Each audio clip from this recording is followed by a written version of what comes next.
This is our follow-up to the shelf painting job that I did.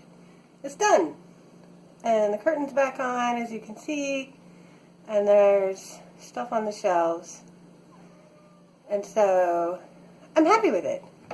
It's nice and sealed up. A good, easily washable latex paint. Sort of a semi-gloss, so that it is like super easily washable.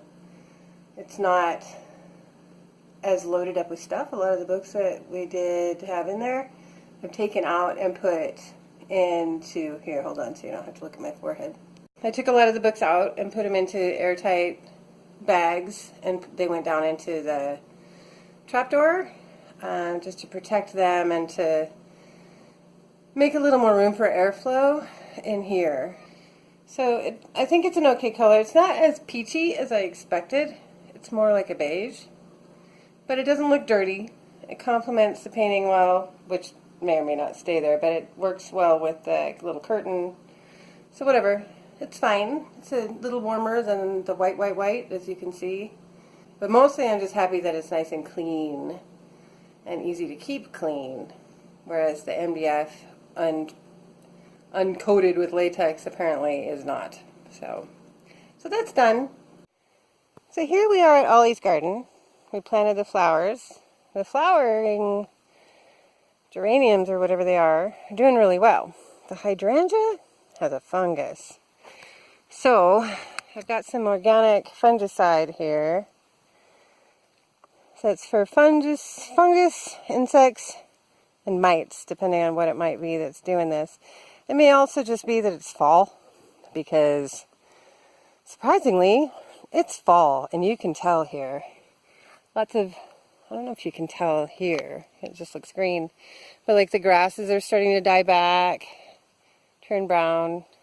The mango trees, which are these pale trunk trees, they're dropping all their fruit, which are like these little yellow, like plum looking things. The birds love them, which is great. But anyways, this just could be because it's getting cooler at night, but I doubt it. It's not that cold. So I'm going to give it a spray. I'm also going to give it some crushed eggshells on the soil to prevent any creepy crawlies from getting on it.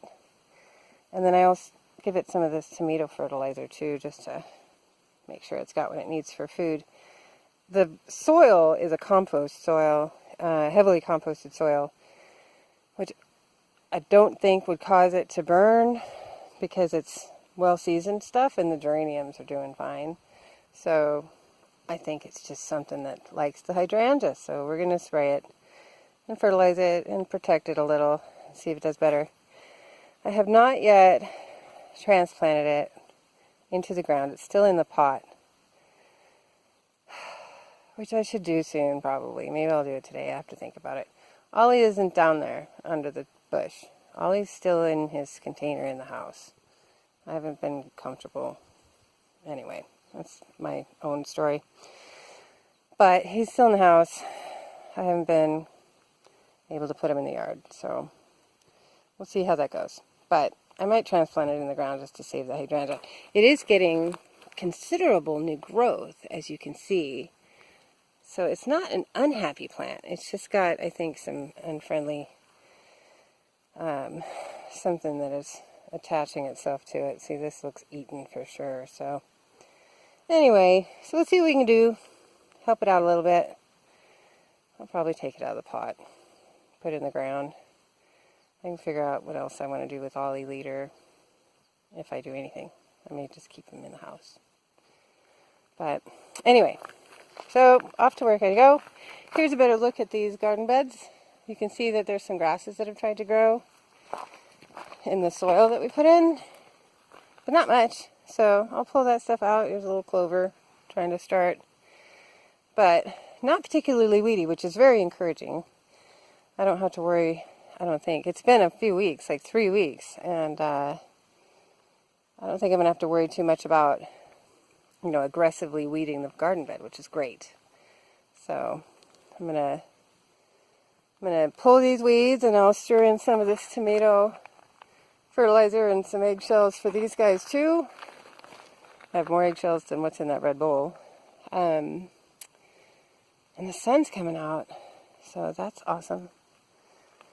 So we'll see. Lots to do. There's big, huge stones over there that I want to pull over here. And then I've got some things up on the deck that I need to transplant. There's a, what is that? It's a vine, and I'm drawing a blank on it. It's a local fruit vine that I plan to put over here. But I'm planning on using some of our cut mangoes to build a little arbor for it to grow on. But I don't know. I'm debating if I want it to go there, if I actually want it to create an entry to the garden over here, or what. I don't know. We'll see what I end up building. But I need to transplant that vine so that it will grow more appropriately. It's not very happy in its little pot with nothing to grow on. So here I'm going to get busy working. So these are the plants.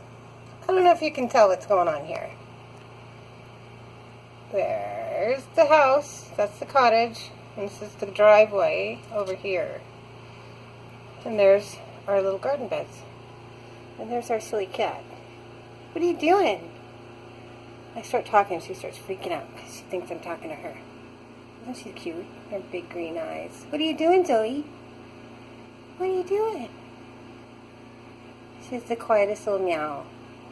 It's like she's singing under her breath. What are you doing? Oh, pretty girl. Anyway, back to the garden. So, you pull in the car. There's the house. There's the deck. All of these little roundy things are rock wall perimeters. So, rock wall, flowers, trees inside of them. So, it also will help provide a bit of a perimeter for the grass. So rock wall over here, going around, rock wall in front, over to the porch, rock wall there. That's the flower bed in the front that I was talking about putting, maybe the lemon tree in there. Another rock wall over here to extend the duckyard perimeter. The duckyard itself won't change. Its fence will be here. But this frontage will be sort of softened and provide shade in the morning for the duck house, which will be here with trees and bushes. And then there's the pond, and there's the 3 boats, and then more rock wall over here. So here's a big pile of dirt, debris field from clearing the land. Rock wall in front of that and a bit of a flower bed in the front there. Or not a flower bed, but also veggies and flowers on the hill. And then more veggies over here. So if we want to eat on this all the time, we're going to be cycling veggies here, here, and in these boats, because they're just not that big. And then in here I have my plants. So today we're going to plant these 2 beds, and that's carrots, spinach, beets, radishes, cauliflower, bok choy, and broccoli. Which I think will give us... Oh, you know, I didn't get radishes. They made this list before I had seeds. I couldn't find radish seeds, so maybe I'll do the Swiss chard there, or some kale. Ultimately, the kale is going to grow over here. Leafy greens, Brussels sprouts over there, but they grow similarly to cauliflower and stuff. So they can grow together, but you can't cycle them over and over. Like if you had cauliflower in this one and broccoli over here, the next year you wouldn't be able to grow either cauliflower or broccoli in either one of these because the soil will have been tapped. And there's something about them that will ruin the soil for the following cycle. So if you want to grow them together, or just like we're going to have 1, 2, 3, 4, 5 beds, and so you want to be able to cycle them. So I'm going to grow them here this year, and then I'll grow them there next year, and then I'll grow them over there the following, rotate. But if you put them all together all the time, if you mix them all up in the wrong way, then your rotation will never work out. So that's why I had to come and get my plan. And now you can kind of see my intention for what I was talking about with the driveway. Because ultimately we have a whole acre of land back here that we've not yet used. And our driveway's there. We don't want the yard to look like there's a driveway going through it. So I'm just going to do like 2 red cinder tracks later when we need them. I think it'll look all right. And then you can also see these dark spots. Those are the rocks that I'm going to use from the fire pit to sort of delineate that area over there, because all of this in here will just get gravel for easy moving around with the wagon and walking around in there to weed the beds and get the veggies. So there's the plan. And now I know what I'm supposed to plant in each of the beds. So back to work. Alright, bed number 1 is planted. This one has bok choy down the center. I love bok choy in stir fries and soups. It's awesome. It's like the perfect blend between like a green leafy and a celery kind of crunchy. It's awesome. So, bok choy down the center. And then the ends are a V of beets on each end. And in the center, I've got broccoli and cauliflower. So that's this bed. Not a lot has been planted because there's just the 2 of us. And so as we eat our veggies, we'll just continuously replant. So really not a lot of seeds are in there because we don't want any waste if we can avoid it. We want to eat what we grow. And we don't know a lot of people to take the veggies because honestly, we eat different veggies than the people that have lived here a long time do. Like, people don't generally eat veggies like we do. Broccoli and cauliflower are not popular. Bok choy, yeah. Beets, you can find them only in the organic section at the grocery store, and there's always plenty because nobody's buying them. But, so yeah, so these are not popular vegetables, so I don't know that if I try to give them away, if anybody'd really want them. But people here, I mean, they just eat rice and meat. That's what they're down for, which is totally cool. But they have different veggies here, like these huge squash that I don't recognize, and that's popular, and to cook with pork and other things. But yeah, veggies just aren't as readily available here and aren't as wanted. So these veggies will pretty much just feed us. So, not too many are growing, only what I think will grow, and probably a bit more than what I think will grow, because not all those seeds will sprout. And then, I still have plenty of seeds to continuously replant. Over here, we haven't yet planted, but I figured out what the V's at the end are going to be spinach. I have 2 different types of spinach seeds. I eat a lot of spinach, I love it. I put it in everything because it sort of cooks away into nothing, and it's an easy way to inject some good veggies in food without feeling like you're eating piles of veggies. But I do just love it in everything, and it's a good protein actually. People don't realize that. And then kale. I love kale. This particular type of kale is pretty crunchy, smaller, more compact leaves with curly edges. And those curly edges, when you saute them with some garlic, they hold onto that garlic. It's awesome. Celery in the center. Not going to need a lot of that because we honestly don't eat a lot of celery. But I love it like in soups. And then this, I don't have a lot of experience with this. But it's so beautiful, and I want to learn how to eat it, is Swiss chard. With its, I don't know if you can see the colors. Anyway, they've got beautiful red and yellow stalks with green leafy leaves. So we're going to try that, and I'm going to learn how to eat it. So this is our leafy bed right here. The celery will grow tall in the center, and then all the leaves will grow around it. And this is our cruciferous bed over here with the broccoli and the bok choy, which is technically a cabbage, cauliflower, and the beets. And then eventually, let's see if I can't get started putting together some more flower beds in the next couple weeks, and then I can get a friend of mine from work knows this guy that we get the soil from, and he has a truck and he doesn't mind bringing over the soil if we're willing to shovel it out of the back of the truck. So, and then honestly, there is considerably new growth on that hydrangea in spite of whatever fungus or pest that it's got infesting it. So I'm encouraged by the health of the soil. Rick grows just 1,000 different things, and everything he grows in this soil goes crazy because it's so heavily, it's composted really heavily, and it's got just a bit of the volcanic rock, which all the plants love, and it means good drainage and good nutrients. So I'm going to plant this next bed. I did get some cute little tags that are painted with Sharpie to tell me where they are. We got a thunderstorm coming. You might have heard the thunder in the background. Hopefully the writing will hold up in the rain. We'll find out. But yeah, so one bed down, one bed to go. 2 planted vegetable beds.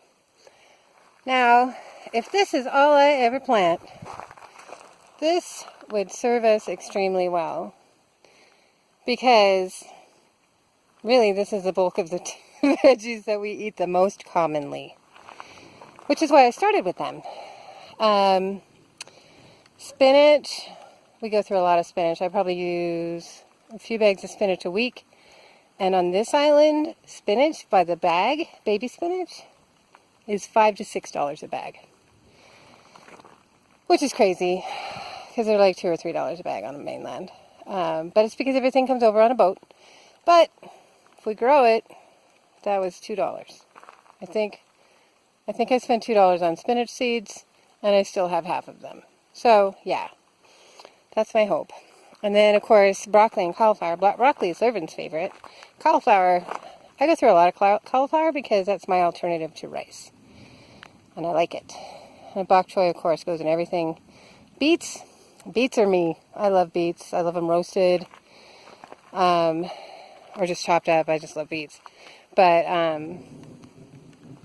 yeah, so those will get eaten. And the celery is not expensive here, but it's obviously a useful veggie for lots of reasons. And then kale, it's the same price. It's more for kale than it is for spinach. Swiss chard, I think I've only seen that in the store once. So, anyway, so yeah, so this should be, hopefully, a huge financial benefit to us, let alone a nutritional one.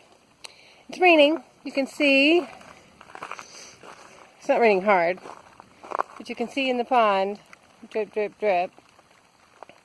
It's not cold, our usual thing. I think it's probably a little under 70 based on how I feel.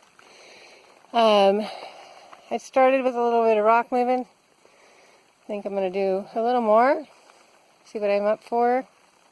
It's still pretty early in the day. Lurvin's out working, so I might as well work in the yard.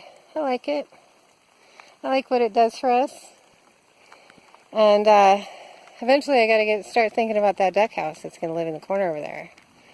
Because when the catchment comes from that little duck house, and this pond will be a lot more full of water.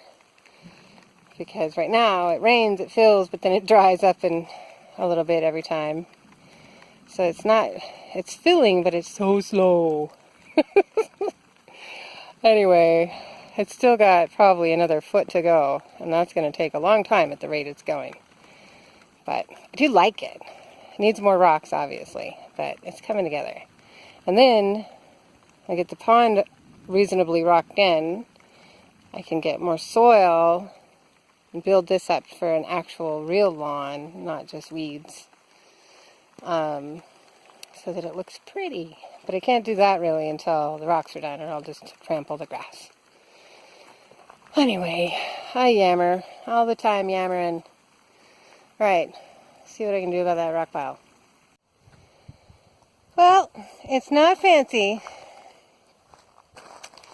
but I've got half of that fire pit disassembled.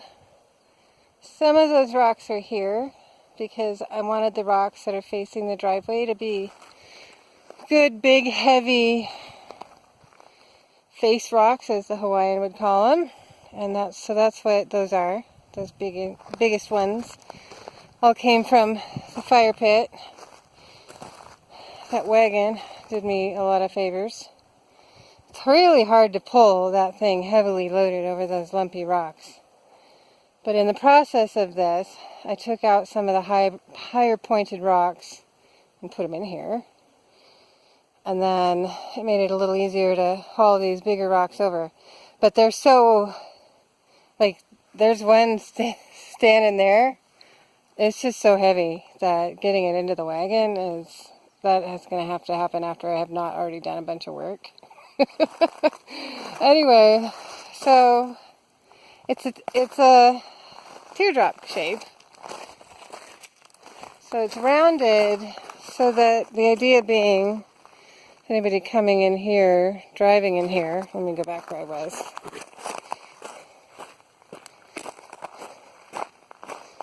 Okay. It's rounded so anybody coming in here won't have like a scary edge they have to try to avoid. And this is plenty wide enough to drive through with even a truck, I think. Not like a dump truck, but, you know, normal trucks that we would drive. This front edge, I was mentioning before, some of those big rocks, if I have enough strength to do it, will come and sort of continue and round this front edge. So this will be a flower garden bed with a tree also. But anyway, so this will be sort of a nice graceful entrance into the yard, either on foot or by car. Initially it'll be lawn until we have a need to drive through into that back acre, but it will mean that we will have clear access to that back when we decide to open this up right here into a driveway. So yeah, it's a teardrop shape. It's really hard to walk on these rocks. It's a teardrop shape, and it's plenty big, and it will be plenty deep for a little Meyer lemon tree to go in here. And then I'm hoping I can get my hands on a peony. And then there's some other indigenous plants that I can just propagate from the neighborhood to fill it out with different flowers. But when you come into the yard, I think it'll be a nice focal point so that you're not just like looking at this oddly blank space. And I like it. So the shape is meant to be sort of, it will be, oops, don't focus on my finger. It will be sort of a graceful turn, gradually lead to a walkway in a sort of rounded, easy way. The lawn, the grass that will be in the yard will be sort of rounded. It'll go around here, but anyway, you get the idea. I think it'll be alright when it's all done. It's a little big for the camera. The camera doesn't like it. Hold on, let me back up.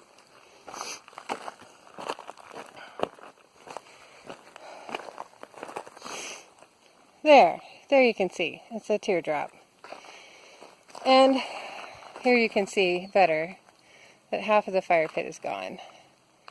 But my back is tired and I want some lunch. I've been at this all day and that is hard work. Really, really hard work. I've worn a hole through my glove because these rocks are so scratchy, the pumice. So, I'm going to go in, have some lunch, clean up. We have chores to do later. When Levin gets home, we're going back into town to do laundry, which means hauling laundry baskets, and so I don't want to be so worn out. It's pretty out here, isn't it? All the green. Look how bright the green is. Anyway, I don't want to be so pooped out that I can't be productive tonight. Anyway, so yeah, I'm happy enough with that. I don't have any soil to put in it yet, but we'll work on that. Get Rick to give me a hand or lend me his truck, either way. But I am really happy that these first two beds have been planted with veggies. And we've got just a bit of dampness that I don't have to water those seeds because God will do it for me. The thunder's gone. And it's been drippy but not torrential, so that's good. Anyway, say bye-bye to that fire pit. All those rocks have other homes to go to all around the yard. But yeah, a first attempt at a rocky flower bed is coming together. What do you think, Suzie? Yep. Oh. We were caught. She came Oh, back. she tucked in her... Oh, she tucked in her feet like she's all self-conscious about it. Caught. She's like, oh, I'm too stretched out. It's obscene. And then there's that one over there. Can't figure out what to do with the blanket. She still is jittery as ever. Yeah. Hi. Oh, there you go. She figured it out. Zoe is never jittery. She's always completely comfortable.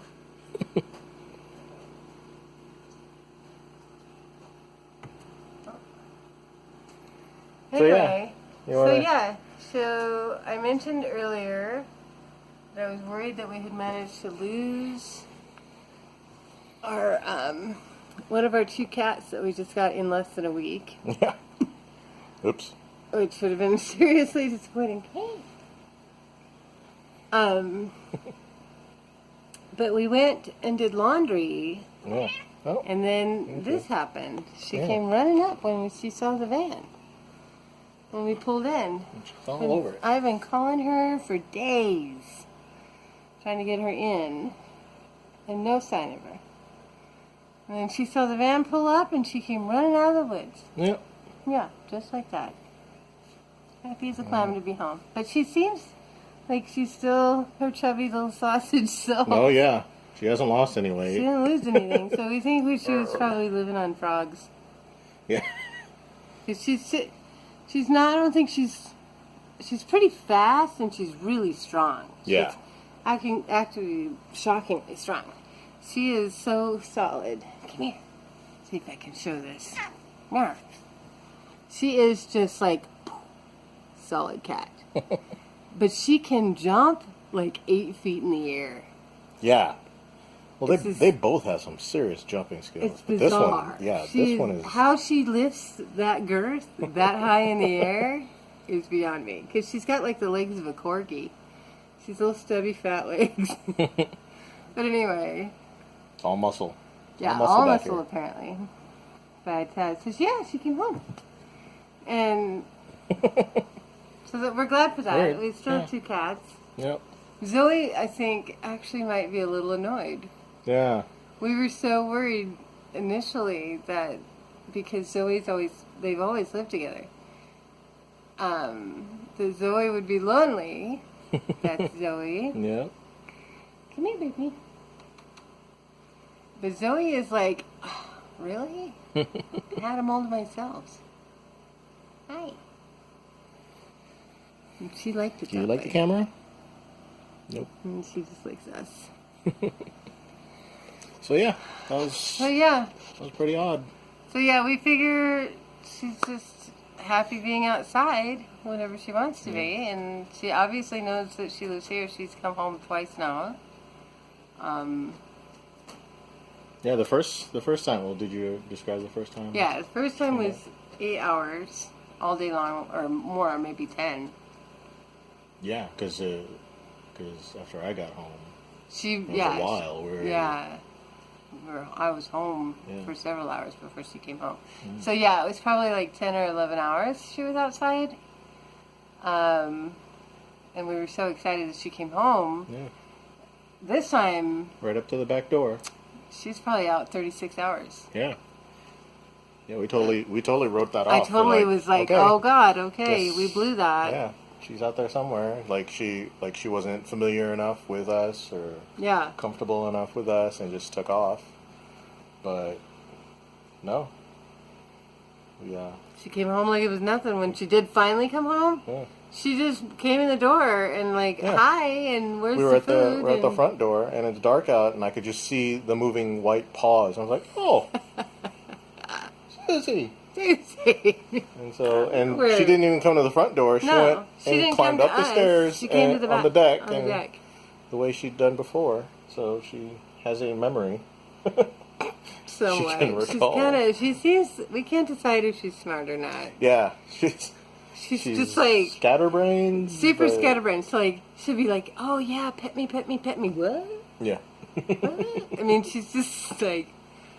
Half the time when you look at her, she's just like, when you're like, over here, are you focused? Yeah. Are you with me? I don't know. I can't tell. Yeah.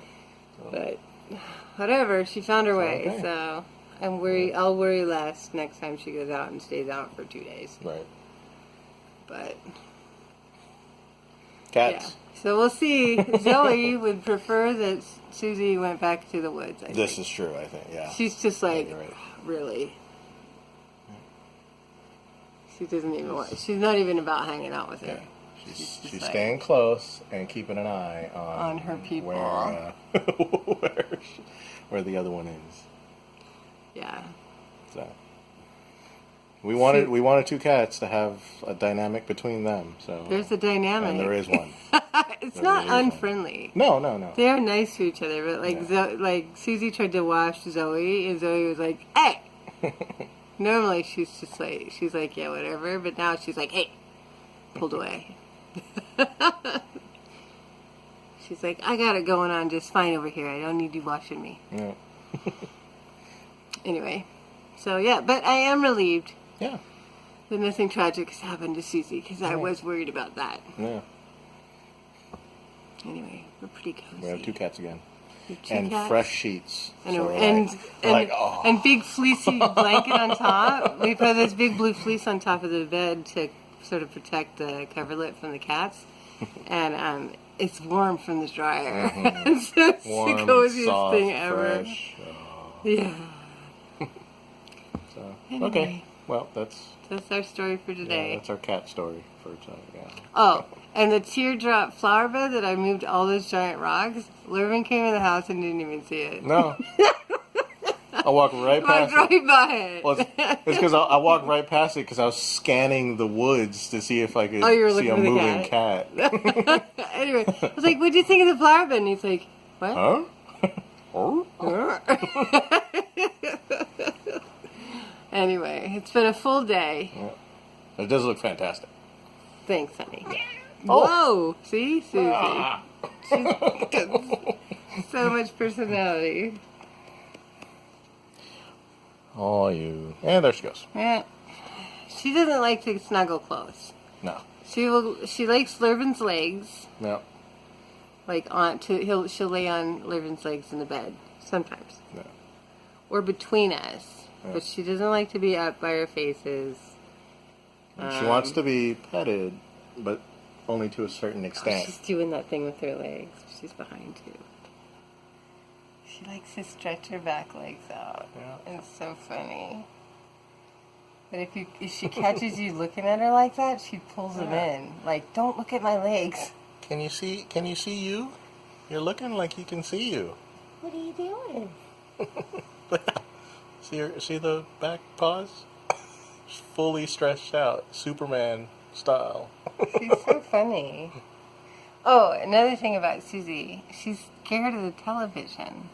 Like, scared of the sounds and the visuals of the television. Sometimes she'll watch TV if it's like normal people stuff, but if there's any heavy equipment or honking horns in cars or other animals, the sounds are real. She freaks out. Like, she's looking out a window and she bolts. Yeah. She won't go anywhere where the TV can see her. Yeah. There was a video of a YouTube couple that we watched, and they have a cat, and they had a close up of the cat. So there's this cat that's like vocal. That's like 3 feet across on the TV, and just massive, just purring and meowing, and Suzie took off. Yeah. She was not having that at all. Doesn't know what to think about the TV. She hasn't figured out that stuff isn't real yet. Zoe, on the other hand, is like, what's wrong with you? Yeah. She's picked up on it. She's super calm. Yeah. She's the sweetest little girl. Yeah. She's so tiny. She's a tiny baby with the big green eyes. Yeah, she just doesn't care about anything. She just purrs. She's like, you're still my people, right? Yeah. Oh, yeah. It's okay if Suzie's here. Don't you worry. All right. All right. We're all together again. 1, 2. Yeah. All of us are here. Yeah. Yep. In a fresh bed. So it's going to be a good night. Bye.